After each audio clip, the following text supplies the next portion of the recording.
Hello queens, angels, and goddesses. Warning: this contains boy love and this is 18+.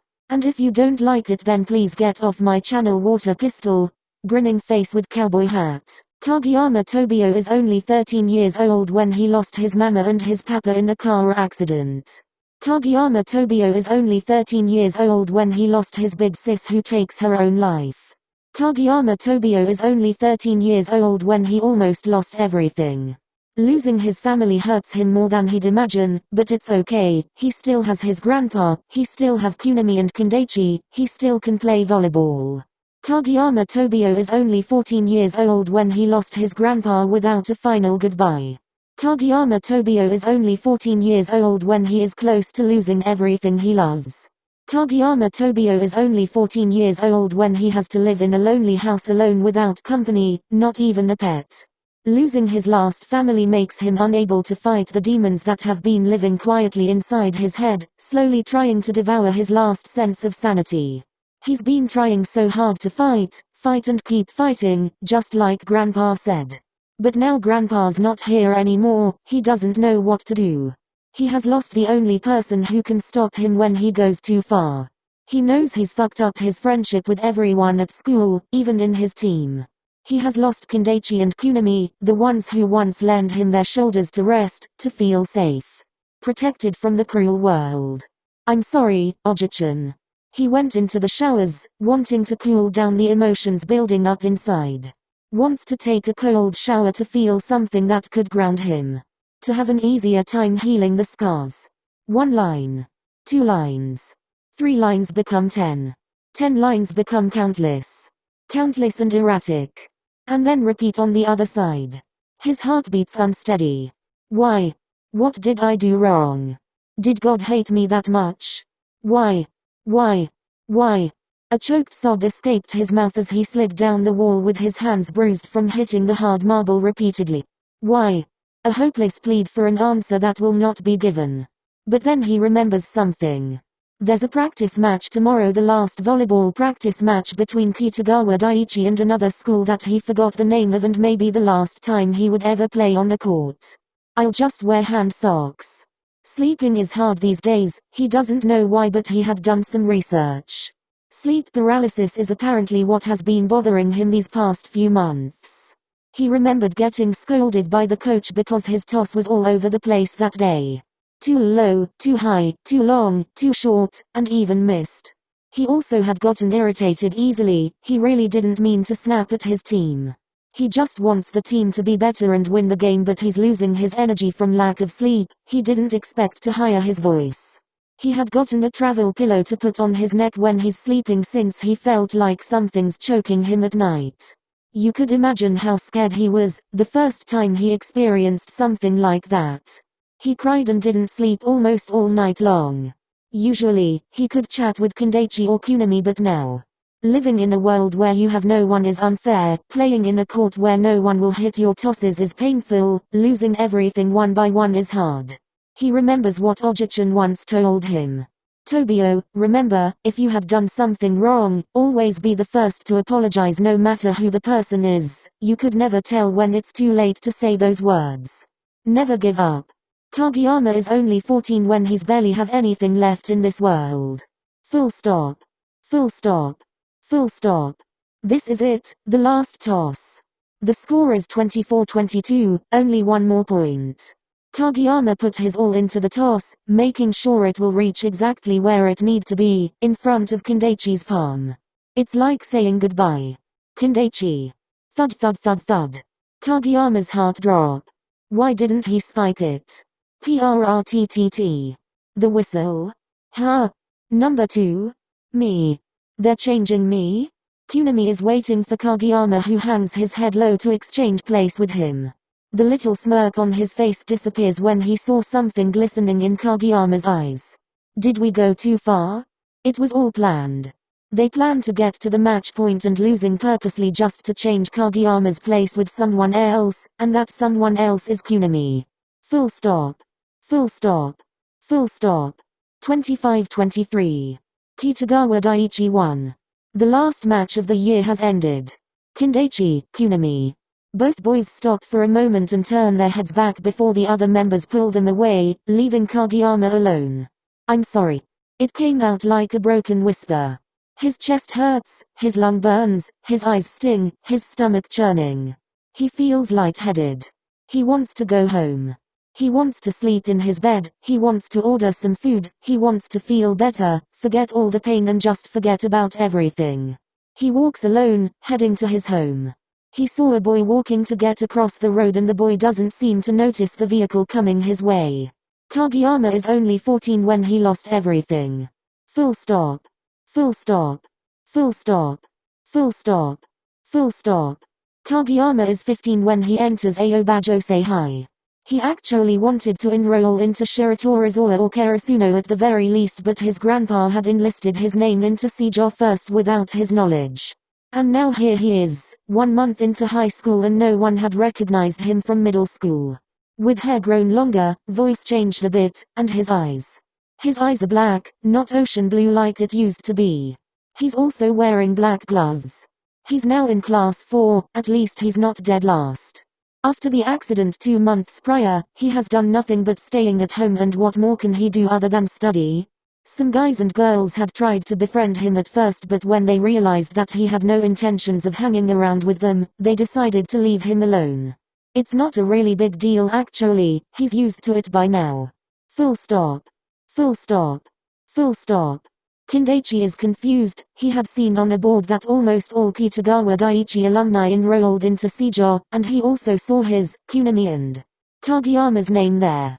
But what he doesn't understand is he hadn't seen Kageyama, like at all.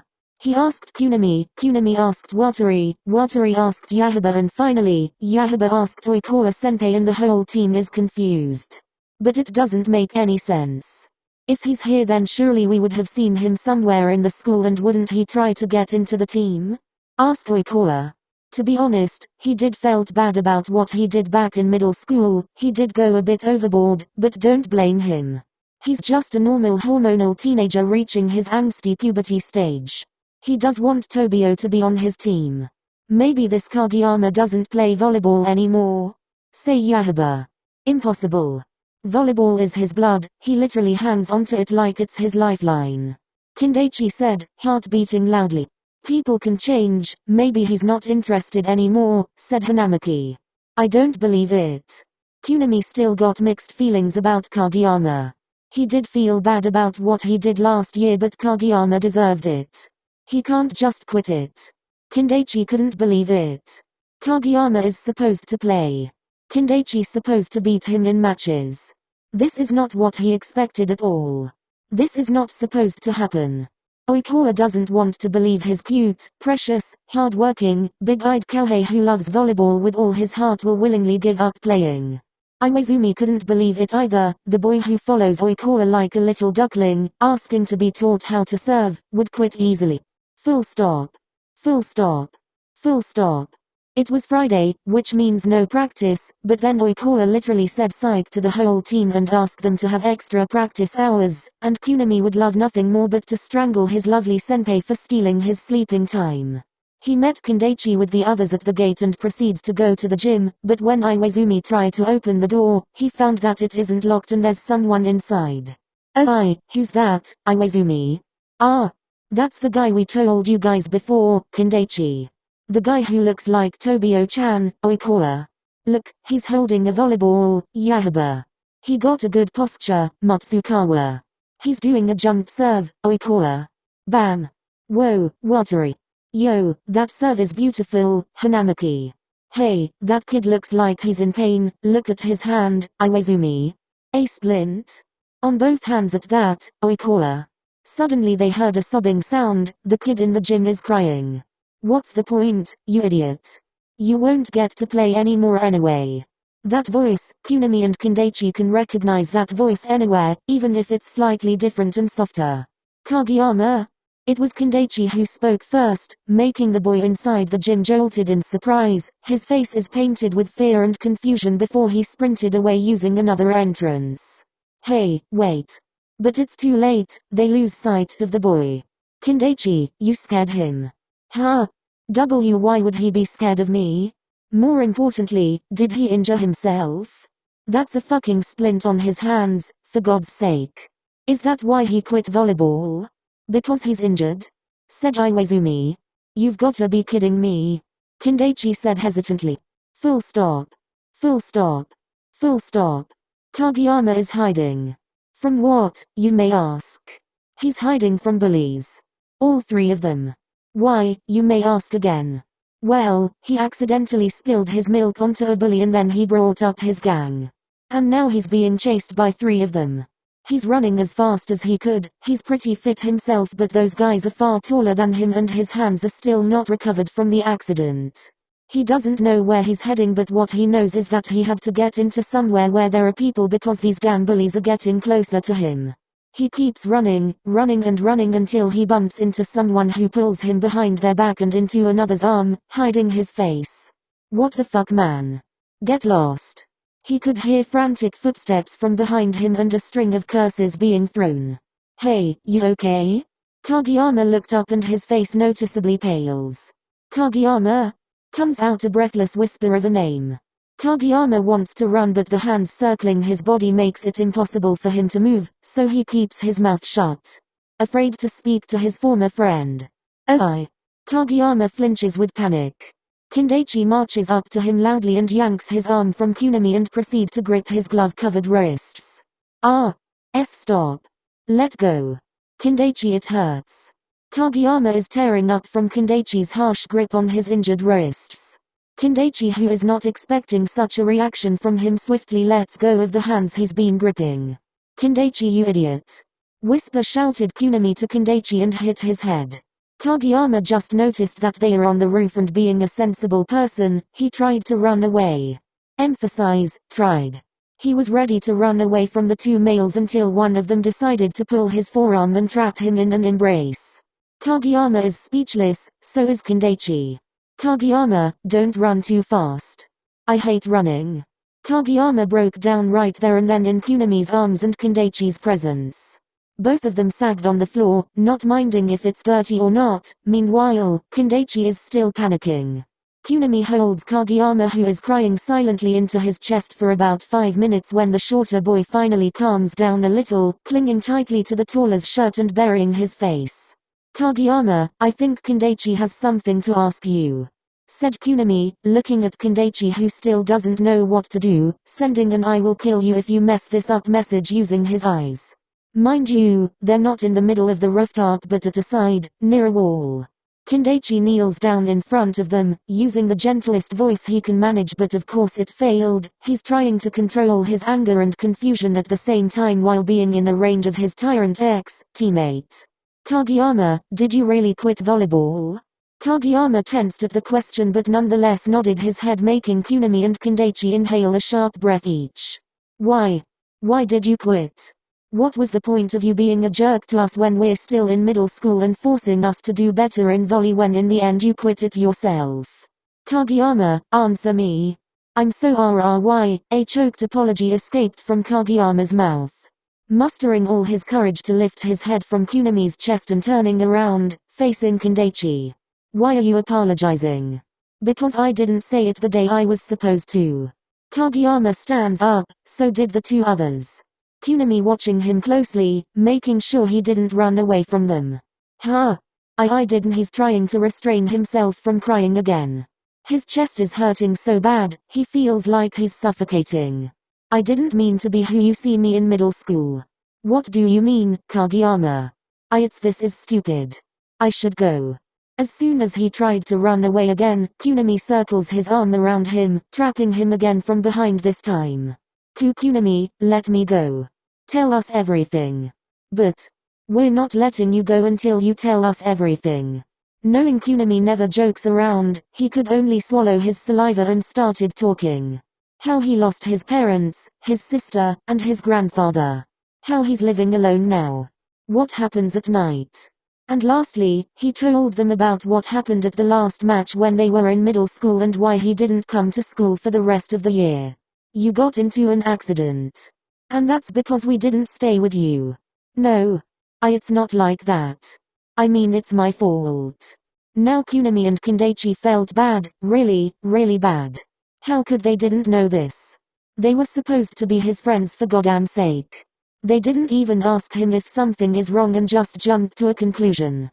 They're the real shits here. So, your hand, you can't, Kindaichi. They'll heal in a few more weeks. Did you lose your eyes too? They used to be blue, right, Kunimi? No. My eyes just turn black naturally. This kid, his bluntness didn't change a bit. Kageyama, play with us again, Kunimi. What? P play with me, please. P play with us again. Kindaichi is clearly flustered right now, but lucky him, Kageyama is as dense as a potato. Huh?